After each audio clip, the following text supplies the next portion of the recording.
పవన్ కళ్యాణ్ గారికి పవన్ కళ్యాణ్ గారు ఏమి చేయకపోతే ప్రజల కోసం నిలబడతారు అనే నమ్మకం లేకపోతే ఈవెన్ ఎన్నిసార్లు ఆయన్ని ఇబ్బంది పెట్టే ప్రయత్నం చేశారు మీకు బాగా తెలుసు. పవన్ కళ్యాణ్ గారిని ఎన్ని రకాలుగా పర్మిషన్ లేకుండా వారాహి యాత్రలప్పుడు కావచ్చు, ఈవెన్ కొంతమంది బ్లేడ్ బ్యాచ్ కొంతమంది ఆ సభల్లో తిరిగినప్పుడు మీరు వాలంటీర్గా దాని ప్రాతినిధ్యం వహించారు. అసలు మీరు చాలా లైవ్లో చూసుంటారు చాలా ఎగ్జాంపుల్స్. అనేకమైనవి చూసాం.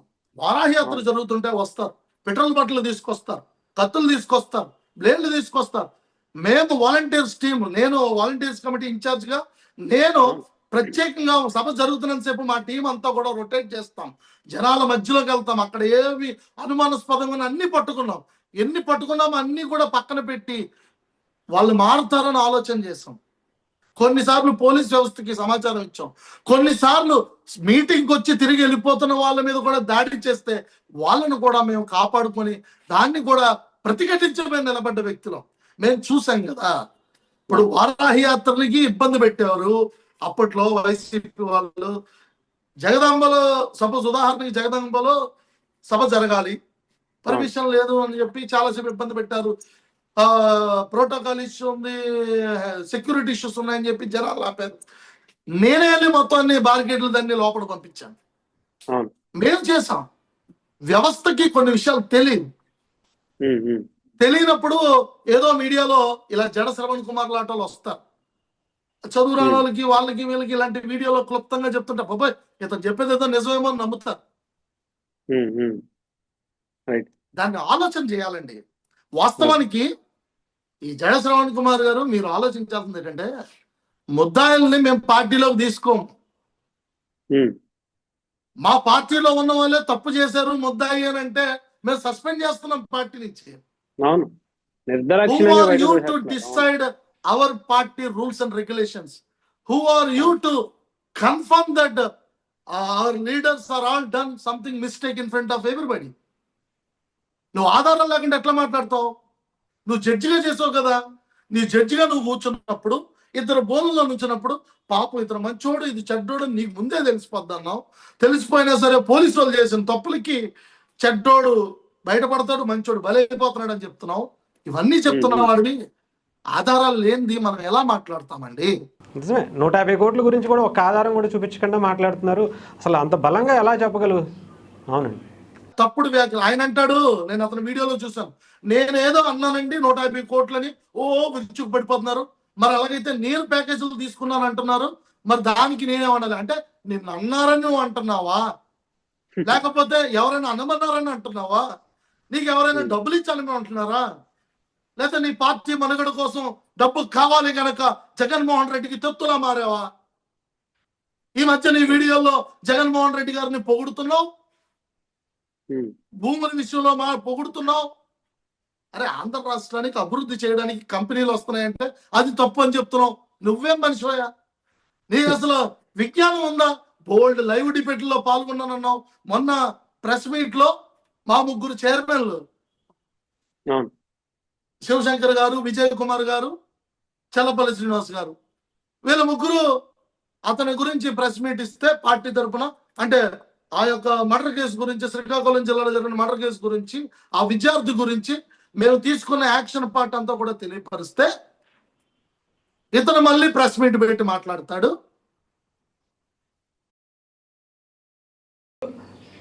చెప్పు కూడా చూపించారు, మీరు చూసారో లేదో? పవన్ కళ్యాణ్ గారు చెప్పు ఎవరికి చూపించారు? పవన్ కళ్యాణ్ గారు చెప్పు చూపించారు అని చెప్పి నేను షూ చూపించేస్తున్నాను అంటున్నాడు. నేను కూడా జాడ శ్రవణ్ కుమార్ కి చెప్పు చూపిస్తున్నాను, చూపించేయచ్చా? కరెక్టేనా ఇది? చెప్పండి. ఎలా జాడ శ్రవణ్ కుమార్ నేను చెప్పు చూపిస్తాను, ఇది కరెక్టేనా? గుర్తుండాలి మాట్లాడడానికి. అసలు నీకేమైనా ఆలోచన ఉందా? ఏం మాట్లాడుతున్నారు నీకేమైనా అవగాహన ఉందా? రాష్ట్ర అభివృద్ధి గురించి మాట్లాడు, విధానపరమైనటువంటి వ్యాఖ్యలు చేయాలనుకుంటే రా, నేను రెడీగా ఉన్నాను నీతో డిస్కస్ చేయడానికి. Any time, anywhere, any centre. ఈ శివదత్ వస్తాడు, మాట్లాడతాడు. నువ్వు వస్తావా మంగళగిరి మా పార్టీ ఆఫీస్కి? నీకోసం పర్మిషన్ తీసుకుంటాను, ఒక రూమ్ కేటాయిస్తాను, రా కూర్చుందాం, నువ్వు నేను తెలుసుకుందాం, మాట్లాడుకుందాం. ఎంతసేపు మాట్లాడుతావు అంతసేపు అనర్గళంగా మాట్లాడగలను. నేను కూడా నీకంటే దమ్మున్నోడిని అని నేను చెప్పగలను. బట్ దమ్ము ఎవడుకుందో మాట్లాడుకుంటే తెలుస్తుంది. నువ్వు బయటికి రా, మనం మాట్లాడుకుందాం. ఈవెన్ వంగలపూడి అనిత గారి గురించి కూడా చాలా, ఆవిడ ఏం చేస్తుంది, ఏం చూస్తుంది, ఆవిడ కళ్ళు కనిపిస్తున్నాయా లేదా అన్నట్టుగా మాట్లాడేశారు ఆవిడ. ఆవిడంటే ఇన్ని జరుగుతున్నా కూడా ఆవిడ పట్టించుకోవట్లేదు. ఎందుకంటే మీ కాన్స్టిట్యున్సీకి సంబంధించిన మహిళగా వచ్చారు. ఆవిడ ఎన్ని కష్టాలు పడిందో, గత ప్రభుత్వంలో ఉన్నప్పుడు ఎన్ని ఇబ్బందులు పడిందో అందరికీ తెలుసు. వంగలపూడి అనిత గారిని వైఎస్ఆర్సీపీ పార్టీ వాళ్ళు అనునిత్యం వెంబడించారు, అనునిత్యం పరిగెట్టించారు. ఒక మహిళగా, వెనకబడ్డ తరగతుల నుంచి వచ్చిన మహిళగా ఆవిడ ఎదుర్కొనే అవమానం లేదు. ఆవిడ నిలబడింది. ఆ రోజు యువగలం పాదయాత్రలో లోకేష్ గారు వచ్చినప్పుడు కూడా ఇదే పాకిరిపేట నియోజకవర్గంలో స్వయంగా నేను చెప్పాను, సార్ ఆవిడ టికెట్ గురించి ఏం ఆలోచించద్దు, ఆవిడ టికెట్ ఇవ్వండి, మేము 40,000 మెజారిటీతో గెలిపిస్తాం. ఎందుకంటే అనేకమైన అవమానాలు పడింది. తెలుగుదేశం పార్టీ మహిళా అధ్యక్షురాలుగా ఆవిడ పడని అవమానం లేదు. కూటమిలో మేము సపోర్ట్ చేస్తాం, మేము గెలిపిస్తాం, మీకు ఇబ్బంది ఏం లేదు అని భరోసా ఇచ్చాం, గెలిపించాం, 40,000 మెజారిటీ పైన రప్పించాం. గెలిచిన నాటి నుంచి నేటి వరకు కూడా కూటమిలో ఆవిడ 2 శాఖల్లో పనిచేస్తుంది. ఒకటి హోంశాఖ మంత్రిగా, ఒకటి విపత్తు దీనికి డిజాస్టర్ మేనేజ్మెంట్ కి మంత్రిగా ఉంది. సో ఈ రెండాట్లకి కూడా నిరంతరం కష్టపడుతూ ఒక మహిళగా అద్భుతంగా పనిచేస్తున్నారు. ఈవిడ పనిచేసే తీరుని ముఖ్యమంత్రి గారు చంద్రబాబు నాయుడు గారు, ఉప ముఖ్యమంత్రి గారు పవన్ కళ్యాణ్ గారు స్వయాన అభినందించిన సందర్భాలు ఉన్నాయి. ఇతనికి ఏం తెలుసు, ప్రతి చర్య మీద యాక్షన్ పార్ట్ తీసుకున్నారు. నాగబాబు గారి ఎమ్మెల్సీ గురించి కూడా మాట్లాడారు. మీరు విన్నారో లేదో, నాగబాబు గారి ఎమ్మెల్సీ గురించి కూడా, నాగబాబు గారికి ఎమ్మెల్సీ అసలు ఎందుకు ఇచ్చారు, ఏంటి ఆయన అర్హత ఏంటి అని చెప్పి. జాడ శ్రవణ్ కుమార్ గారు, మీరు కూడా మా పార్టీలోకి వస్తే మీ అర్హత గురించి, మీ గురించి మేము తెలుసుకుంటాం. ఇప్పుడు నీ అర్హత ఏంటి, నువ్వేంటి అన్నది మాకు తెలియదు. నువ్వు బయట ఉండి ఎక్కడ ఉండి మాట్లాడుతున్నావు. ఆయన అనునిత్యం కష్టపడ్డారు పార్టీకి. నాగబాబు గారు పవన్ కళ్యాణ్ గారు విజయం కోసం అనేకమైన త్యాగాలు చేసిన వ్యక్తి. అనేకమైన పోటీ చేయాల్సి ఉండి కూడా పోటీ చేయలేకపోయారు. ఆయన వాస్తవానికి ఒక సొంత అన్నయ్యగా అతనికి ఎంపీ టికెట్ అనకాపల్లిలో గెలుస్తామని తెలిసి కూడా ఆ టికెట్ కి అతన్ని తప్పించి కూటమిలో త్యాగం చేసి బీజేపీకి సీట్ ఇచ్చినప్పుడు కూడా ఆయన నిశ్శబ్దం వహించిన వ్యక్తి. నువ్వు పదవి ఇవ్వకపోయినా, కూటమి ప్రభుత్వంలో పదవి రాకపోయినా ఆయన అలాగే నిలబడి కూటమి కోసం కష్టపడ్డ వ్యక్తి. సో మనము జడ్జి చేయడానికి కారణాలు ఏంటి అనేది నువ్వు మాట్లాడాలనుకుంటే నువ్వు సిస్టంలో ఉంటే నీకు తెలుస్తుంది. నువ్వు ఏనాడైనా అసెంబ్లీ గేట్ దాకితే నీకు తెలుస్తుంది. నువ్వు అసెంబ్లీ గేట్ దాకినోడు నీకేం తెలుస్తుందా? నీకు అసలు అంటే ఆ విధి విధానాలు నీకు ఎలా తెలుసు? ఓపెన్ ఛాలెంజ్ చేశారు, నేను గెలిచి చూపిస్తా, పవన్ కళ్యాణ్ ని ఎక్కడ తొక్కాలో నాకు బాగా తెలుసు, నేను తొక్కి చూపిస్తా అని చెప్పి. నువ్వు తొక్కడం సంగతి దేవుడు అరగ. కానీ ఒక మాట చెప్తాను శ్రావణ్ కుమార్ గారు, అంటే మనం సరదాగా మాట్లాడుకుందాం. ఎందుకంటే ఈ మీ ఛానల్ ద్వారా మన టీవీ 24 ద్వారా మీరు కొంచెం తెలియపరచండి.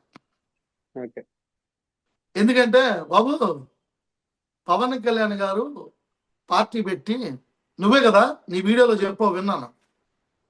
పార్టీ పెట్టి 3 సంవత్సరాలు వేరే పార్టీకి మద్దతు ఇచ్చి 2014లో వచ్చి మళ్ళీ వేరే పార్టీతో పొత్తు పెట్టుకొని మళ్ళీ 2019 మళ్ళీ 2024 అని నువ్వు చెప్పుకొచ్చావు.